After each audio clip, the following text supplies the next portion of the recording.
फिर नंबर 3 के short question answers कर लेंगे that are mentioned like this page number 74 and first is bond energy. Actually, what is bond energy? It is the amount of energy required to break one mole of any particular type of bond in any molecule. It is also called mean bond enthalpy or average bond enthalpy. It is the energy required to separate an isolated molecule. ये एक energy required होती है isolated molecules को separate out करने में. ये bond को ज़रूरी है टू ब्रेक ए बॉन्ड और इसको बॉन्ड एंथैल्पी भी कहा जाता है. नेक्स्ट वी है bond length. Actually what is it? It is a distance between the nuclear of two bonded atoms in a molecule. It is measured in angstrom. Actually जब दो molecules के दरमियान जो बॉन्ड बनता है तो इन दो मॉलिक्यूल्स के जो न्यूक्लियर होते हैं ना उनके दरमियान जो डिस्टेंस होता है ना उसे बॉन्ड लेंथ कहते हैं. यहाँ पे हमारे पास एक रीजनिंग क्वेश्चन था आई गेस कि CO2 की हमारे पास 0 क्यों होती है डायपोल मोमेंट जबकि वाटर के हमारे पास 1.85 है. The reason behind this is due to the structure of carbon dioxide in which there is carbon oxygen bond, but as a dipole movement of which one bond is cancelled out by other and the structure of carbon dioxide is now linear. It means it is a linear molecule and that's why it has zero dipole moment. Next we have a difference between valence bond theory and molecular orbital theory. The valence bond theory explains the hybridization of molecular orbitals. The molecular orbital theory does not explain the hybridization of orbitals. Valence bond theory is a basic theory that is used to explain the chemical bonding of atoms in a molecules.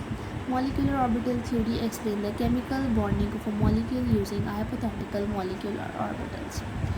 In valence bond theory, the overlapping orbitals retain their density and they result in the formation of a new molecular orbitals.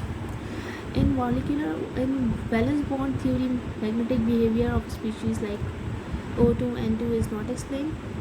In molecular orbital theory, the magnetic behavior of species like O2 and N2 is being explained. The valence bond theory predicts the molecular shape based on the regions of electron density, whereas the molecular orbital theory predicts the arrangement of electrons in a molecules. I hope that you got these differences. Next we have another difference which is about the sigma bond and a pi bond. They are formed by axial overlapping of half-filled orbitals of atoms, whereas these are formed by the lateral overlapping of half-filled orbitals of atoms. Sigma bond exists independently, whereas these bonds exist along with sigma bond. These allows free rotation. These restrict free rotation means these not allowed. These bonds are more reactive. These bonds are less reactive. These bonds determines the shape of a molecule, whereas these molecule does not determines. Here we have another bonding molecular orbital and anti-bonding molecular orbital. It is formed by the addition overlap of atomic orbitals. That is formed by the subtraction overlapping of atomic orbitals. इसमें addition होती है overlapping atomic orbitals की और इसमें subtraction होती है. The formation of bonding molecular orbital takes place when the lobes of atomic orbitals have same signs. इसमें हमारे पास same signs means same charges होना लाजमी है, whereas इसमें हमारे पास ज़रूरी नहीं है. और फिर हमारे पास एक और है difference which is every electron in a bonding molecular orbitals contributes towards attractive force, whereas they will contribute towards repulsive force. यहाँ पे हमारे पास कुछ scientific reasons है. Sigma bond is stronger than pi bond. Sigma bond is stronger than pi bond because in sigma bond the extent of overlapping occurs largely extent और pi bond में largely extent पे नहीं होता, smaller extent होता है उसका.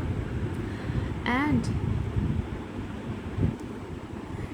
The strength of any bond depends upon the extent of the overlapping. मतलब जिसमें ओवरलैपिंग ज़्यादा होगी, लार्जर एक्सटेंट पे होगी, वो ज़्यादा स्ट्रॉन्ग होगा, और जिसमें कम एक्सटेंट पे होगी वो ज़्यादा वीक होगा. तो that's why sigma is stronger than pi bond. Next we have and the reason behind it is this: the electronegativity difference is directly proportional to ionic character. जो electronegativity का जो difference होता है वो ionic character पे होता है. And fluorine is the most electronegative substance element. That's why SF जो है highest ionic character भी रखता है. Because electronegativity difference between H and F is highest ionic character. और ये फॉलो, और इनका जो एक्चुअली जो इनका आयनिक करेक्टर का जो रिलेशन होता है वो फॉलोज दिस बाय दिस. मतलब पहले एच एफ इसलिए बड़ा है और एच सी एल इसलिए छोटा है because of their electronegativity difference. Therefore H F has a greater ionic character. I hope you got this short question answers.